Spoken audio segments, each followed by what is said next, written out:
Electric capacitor. Okay, देखिए हम लोगों ने पिछले वीडियो में देखा था संधारित्र का संयोजन। अब हम लोग कुछ एग्जाम्पल को देखेंगे। एग्जाम्पल फर्स्ट, जैसे देखिए एग्जाम्पल फर्स्ट, देखिए हम लोगों ने देखा था कि जो आपका संधारित्र होते हैं उसके संयोजन दो होते हैं। एक तो हमारा श्रेणी संयोजन होता है। श्रेणी संयोजन में हमारी जो तुल्य धारिता होती है 1/c = 1/c1 + 1/c2 + 1/c3 plus dot dot dot होती है। और जो हमारा समांतर संयोजन होता है, समांतर संयोजन में हमारी जो तुल्य धारिता होती है वो c = c1 + c2 + c3 plus dot dot dot होता है। ओके, तो इसी जो है कंसेप्ट से हम लोग बहुत सारे एग्जाम्पल को देखेंगे, उसके बाद अगले कंसेप्ट को क्लियर करेंगे। ओके, तो देखिए यहाँ पर आपसे कह रहा है कि ए और बी के बीच की तुल्य धारिता बताइए, मतलब सी ए बी ज्ञात करना है। तो ध्यान दीजिएगा, सबसे पहले तो आपको न्यूमेरिकल्स लगाने से पहले देखना है कि यह किस प्रकार का कॉम्बिनेशन है। तो देखिए यह संधारित्र है, संधारित्र आपके कितने हैं? 3 हैं, C1 C2 और C3। C1 की दूसरी प्लेट C2 के पहले से, C2 की दूसरी प्लेट C3 के पहले से, मतलब दूसरी प्लेट अगले प्लेट के पहले प्लेट से जुड़ी है। इसका मतलब दिया गया संयोजन कैसा संयोजन है? श्रेणी संयोजन है। तो सबसे पहले तो आपको श्रेणी संयोजन आपने सर्वप्रथम पहचान लिया। तो सी ए बी पूछा है, तो ए और बी दो पॉइंटें हैं, इनके बीच का पूछा है तो इनके बीच का हम सॉल्व करते हैं। तो सी ए बी पूछना है तो आप अतः तुल्य धारिता, अतः तुल्य धारिता। तो अब तुल्य धारिता तो श्रेणी संयोजन में 1/c कितने संधारित्र है? 3। तो 1/c1 + 1/c2 + 1/c3। तो यहाँ से आप निकाल लो 1/c = 1/10 + 1/15 + 1/30, ये 30। तो 1/c, तो यहाँ से आप एलसीएम ले लीजिए, तो 30 हो गया। 10 3 × 30, 15 2 × 30, 31 × 30, 3 2 5 1 6, 6/30। तो यहाँ से 6 = 30/6, यहाँ से इसको काटिए तो 6 5 30, कितना हो गया? 5 माइक्रोफैरड। तो आपकी जो तुल्य धारिता हो गई ए और बी की, सी ए बी की, वह कितनी हो गई भाई? 5 माइक्रोफैरड। ओके, तो चलिए इसको आप जल्दी से जल्दी नोट करिए। कुछ एग्जाम्पल हम लोग देख लिया जाएगा, तो एक आपका जो है न्यूमेरिकल्स फिक्स है और वो आप लगा दोगे, जिसका कंसेप्ट क्लियर है। चलिए आते हैं नेक्स्ट एग्जाम्पल। अब इसमें कह रहा है कि ए और बी के बीच की तुल्य धारिता बताएगी, सी ए बी = 1। ओके, तो अभी हमने बताया कि सबसे पहले जिसके बीच की धारिता ज्ञात करनी होगी, सबसे पहले हम लोग संयोजन को देखेंगे। यहाँ हम जो है एग्जाम्पल दे रहे हैं। तो ये 10 माइक्रोफैरड, ये 10 माइक्रोफैरड। तो देखिए दो संधारित्र हैं, C1 है और क्या है? C2।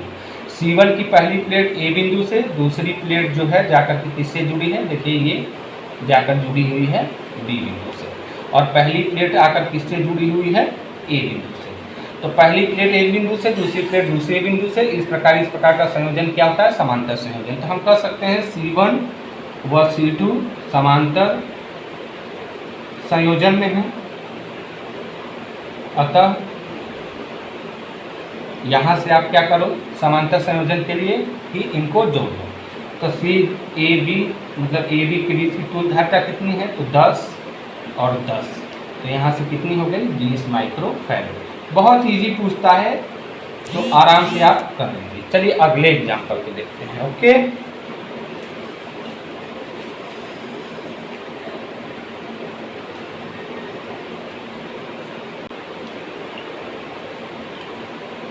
चलिए अगले एग्जाम्पल में कह रहा है ए और बी के बीच की तुल्य धारिता ज्ञात कीजिए, मतलब सी ए बी = 1। तो अब थोड़ा सा ध्यान दो, सी ए बी, तो ए और बी के बीच का ये परिपथ बन रहा है, इसे हमें सॉल्व करना है। तो इसे सॉल्व करने के लिए हम लोग सबसे पहले जो है जटिल सर्किट को देखते हैं। तो ये जटिल सर्किट है, तो यह देखिए 5 और ये 5। अभी हम लोगों ने देखा कि यह किस क्रम में है? आप भाई समांतर, पहले पहचानना है। तो आप यहाँ लिखो सॉल्व 5 माइक्रोफैरड व 5 माइक्रोफैरड के संधारित्र समांतर क्रम में है। तो पहले इसको आप सॉल्व करो। तो समांतर के लिए जोड़ दीजिए आप, तो 5 + 5 तो कितने हो गए 10 माइक्रोफैरेड। तो इसका मतलब इन दोनों को सॉल्व करने पर टोटल आपका कुल धारिता कितनी मिली 10। तो इनको आप हटा करके सिंपल सर्किट बना लीजिए। देखिए ए है, फिर ये 10 था, और इन दोनों को आपने सॉल्व किया कितना आया 10 आया, तो ये भी आपका 10 हो गया। इस तरीके से आप कितना भी जटिल सर्किट दिया हो इसको एक तरफ से आप सॉल्व करिए, बहुत ईजी हो जाएगा। तो अब आप देखो यह 10 किस क्रम में हो गया, श्रेणी क्रम में। तो यहाँ लिखेंगे 10 माइक्रोफैरेड, वह 10 माइक्रोफैरेड श्रेणी संयोजन में है। तो देखो 10 है, किसके बीच में है, ए बी के बीच में। तो ए बी का पूछा ही है, तो सी ए बी आपको बतानी है, तो 1/CAB कर लो। अपॉन की कितना दिया है 10 + 1/10, तो 1/CAB = हो जाएगा 2/10। तो CAB = हो जाएगा 10/2। यहाँ से आप क्रॉस करो तो कितना हो जाएगा 5। तो 5 माइक्रोफैरेड ये हो जाएगी आपकी क्या, AB के बीच की तुल्य धारिता। चलिए इसको आप नोट डाउन करिए, फिर अगला एग्जाम्पल देखते हैं।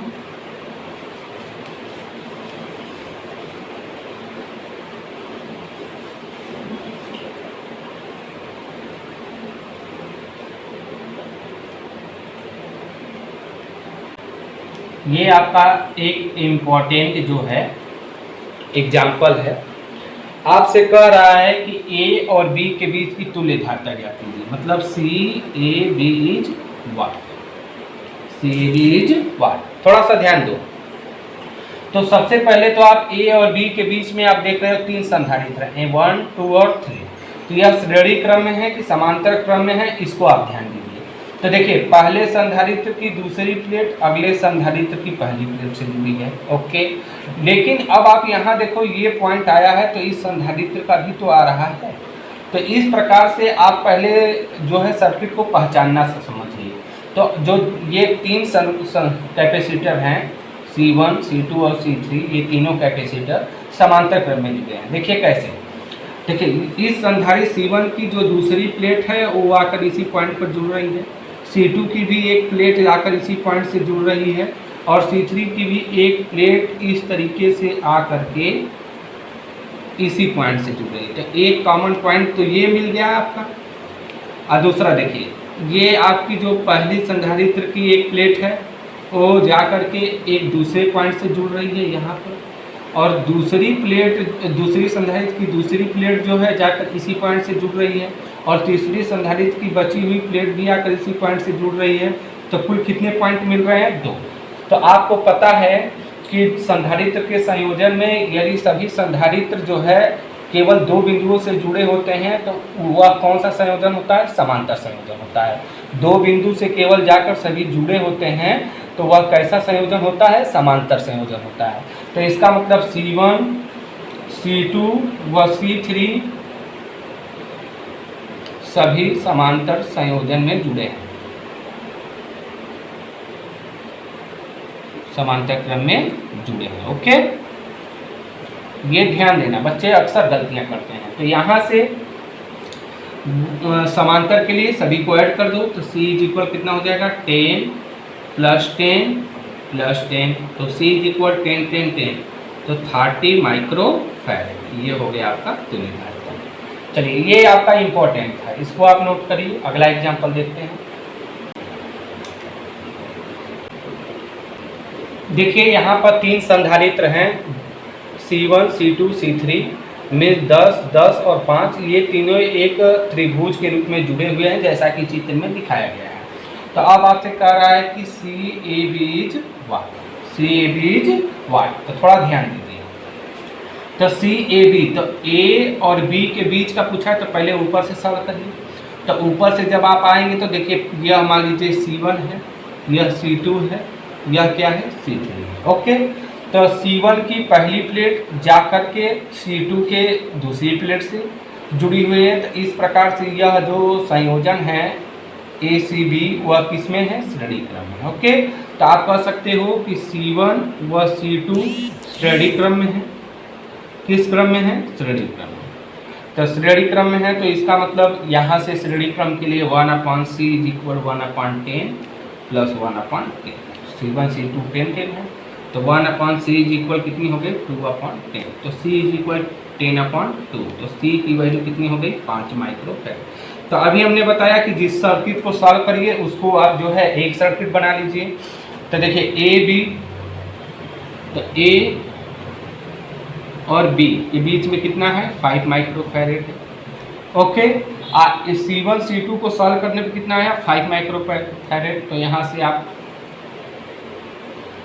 देखिए ए बी, तो यहाँ से ए बी और इन दोनों के बीच में कितना है, 5। तो इस तरीके से आपने कर दिया। तो ये आपका सर्किट बना। अब आप ध्यान दोगे तो 5 माइक्रोफैराड 5 माइक्रोफैराड समांतर क्रम में है। ओके,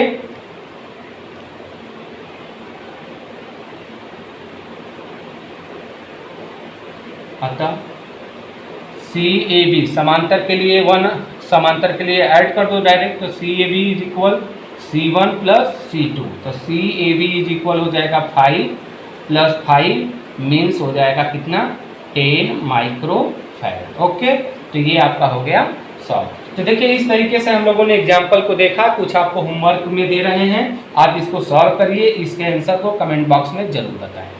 और